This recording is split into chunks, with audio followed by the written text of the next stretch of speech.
Water available to the roots for absorption from the soil. That means inside the soil there are presence of different kinds of water. This water is observed from the rhizosphere.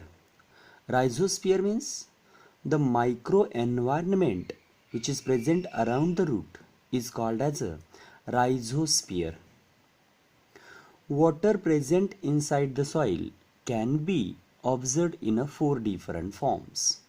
As first, gravitational water, which is also called as a free water, is beyond the reach of a plant root. Second, hygroscopic water. Third, combined water. And fourth, capillary water. So these are the four different types of the water present inside the soil. Let's study about each type of water present inside the soil.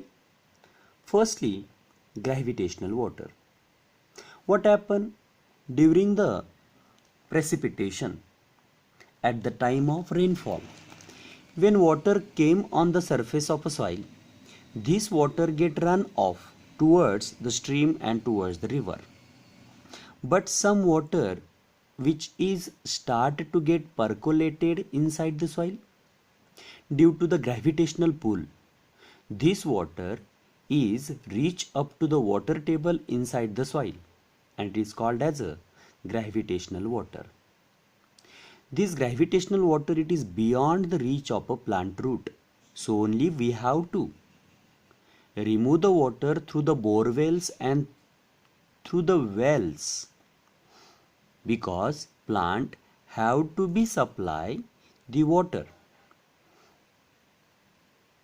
As the plant root can't reach up to the gravitational water.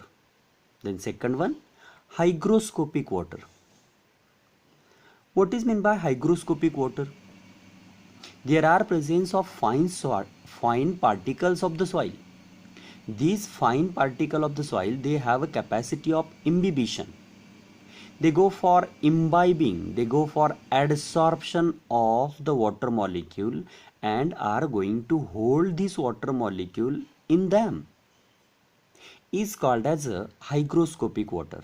Mind it, this hygroscopic water which is held by the fine soil particle, and it is not easy for the plant root to absorb this hygroscopic water from those fine soil particles.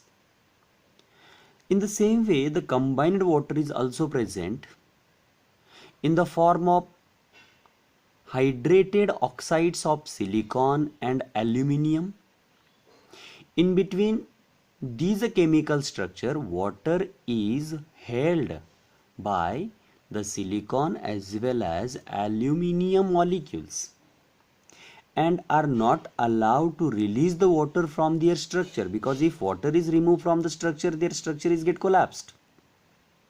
So this one, it is a combined water. Both that hygroscopic water and combined water is not available for the plant body for the process of absorption.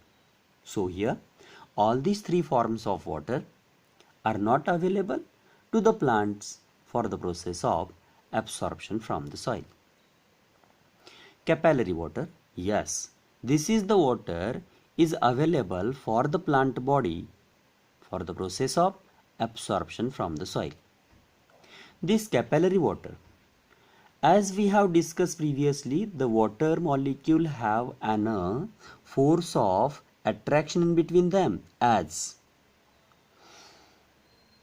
and the force of attraction in between the water molecule and a soil particle. And these two forces in the form of cohesive force first and adhesive force second. The capillary water is present in between the soil particle. As farmer go for plugging of the soil, automatically it result in loosening of the soil and aeration of the soil. As soil particles are get loosened, in between these loose soil particle there is a formation of a capillary naturally. and in this capillary water is held, that some amount of water is held into the pores present in between the neighboring soil particle is called as capillary water, and this water is held due to the action called as a capillarity. Now you can observe, out of those 4 types of water present from the soil, only the capillary water is available for the plant body during the process of absorption. So this is about capillary water.